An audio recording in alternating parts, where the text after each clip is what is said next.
Today, I'll be talking about regression analysis. In regression analysis, the basic idea is to do prediction. So, regression is a much more complicated statistical analysis which help you to predict the relationship between the variables. Say, for example, when you get a certain amount of rainfall, whether you will get an increase in the crop, or when there is a high demand for a particular product, that will increase the sales. So this kind of predictions is possible with the help of regression analysis. So what makes it different from a correlation analysis is that in correlation analysis you just understand the degree of the relationship between the variables x and y, but in regression analysis it tells you the causality. That means whether one variable causes a relationship in the other variable. So that causality can be explained through regression analysis. So in regression analysis, the independent variable, how it is related to the dependent variable, that has been explained using regression analysis. The literal meaning of regression is stepping back towards the average, which was used by British biometrician Sir Francis Galton in 1822 to 1911 regarding the height of parents and their offspring. This was the first instance where the regression analysis was used. So regression analysis is a mathematical measure of average relationship between two or more variables. So it gives you a accurate idea about the relationship between independent and dependent variable. So using this particular analysis, you can actually predict whether you can predict the causality, that is independent variable x causes the other variable, that is the dependent variable.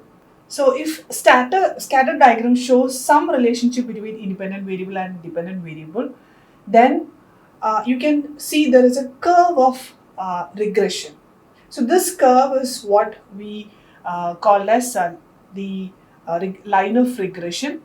And if the curve is a straight line, then it is a linear regression. And if the curve is not a straight line, then it is a non-linear regression. Right? So the most basic formula for calculating regression is y is equal to a plus bx.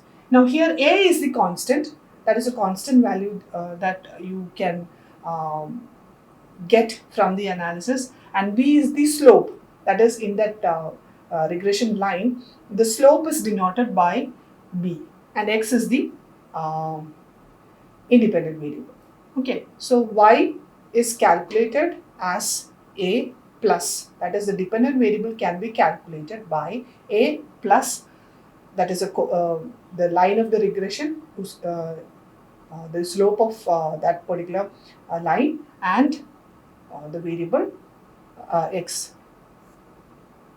So lines of the regression provide the best estimate to the value of dependent variable for specific value of the independent variable.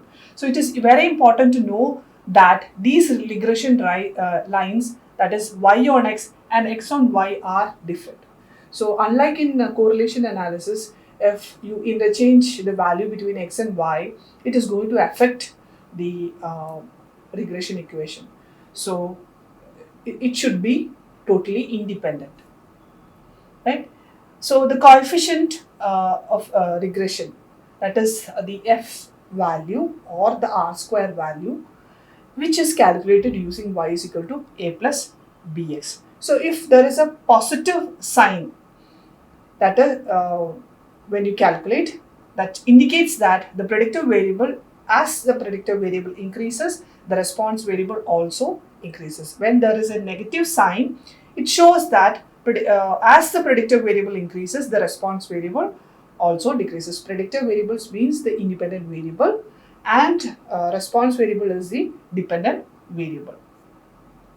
Right? So there are certain basic assumptions in regression analysis. The first one is independence. As I told you earlier, you cannot interchange the value between x and y like in correlation analysis. If you interchange the variables or interchange the values, then it is going to change the r square value. So the values should be independent. That's why that is the first assumption, independence among the pairs of the scores.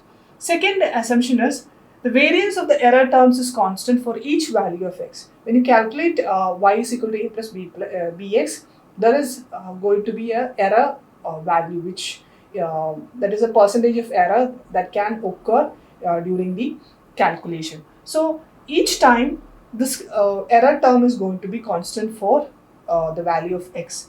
And the relationship between the x and y is linear. That is another assumption that a regression makes. That is when you plot in a scatter plot, it will come as a straight line. So it should be a linear association. The error terms follow the normal distribution with a mean 0 and variance 1. When you plot the error values in a graph, it will form a normal distribution curve. So that is another assumption. Then independence of error terms. The error terms are independent, they are uncorrelated. And if you try to correlate between the error terms or error values, it should be totally independent. They cannot be correlated. If there is a correlation between the error terms, then it shows that there is something wrong with the data set.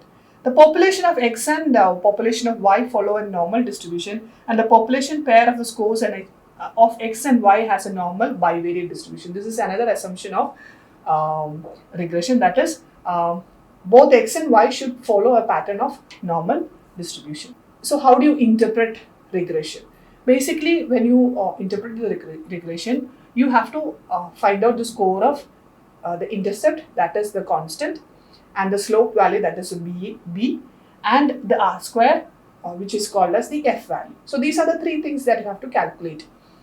So intercept is the constant value that you are using, and slope is the b value, that is y is equal to a plus bx. B is the slope value, and r square is the f value that you are calculating. That means if you are getting a value of, say, r square is equal to 0.299, this means that roughly 30% of variance in y can be explained by x. That means around 30% of the variation is because of y. It is caused by x. So this is what the r square value tells you. Say, for example, take r square is equal to, say, 54.549. That means around 55% of variance is because of the x value or the x variable.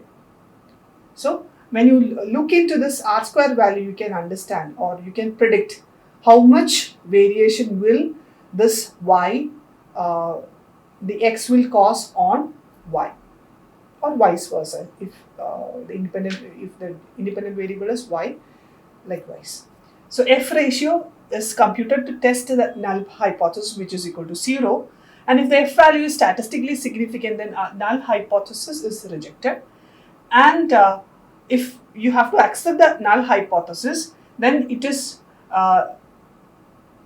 then there is no need to do the further statistic, because already the null hypothesis is accepted. That means x cannot linearly predict the y. Right? So this is the interpretation part. And what are the uses of regression? The regression analysis helps in establishing a functional relationship between two or more variables. So you can easily find out whether x causes y or y causes x.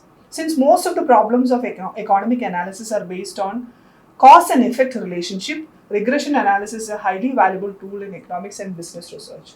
So if you want to find out whether lack of nutrition causes health problems, then you should go for a regression analysis, right? So when nutrition value decreases, whether it is affecting the health problems. So in order to find out this relationship, it is always better to do a regression analysis. Regression analysis predicts the value of dependent variables from the values of the independent variables.